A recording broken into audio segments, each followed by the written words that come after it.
പണ്ട് അബ്ദുൽ കലാം 2050 എന്ന് പറഞ്ഞൊരു കത്ത് എഴുതിയിട്ടുണ്ട്.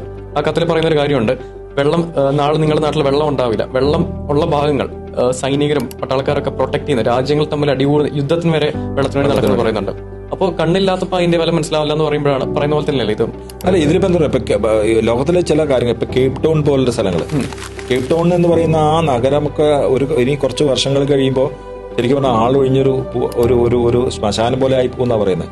വെള്ളമില്ല അവിടെ, മനസ്സിലായോ?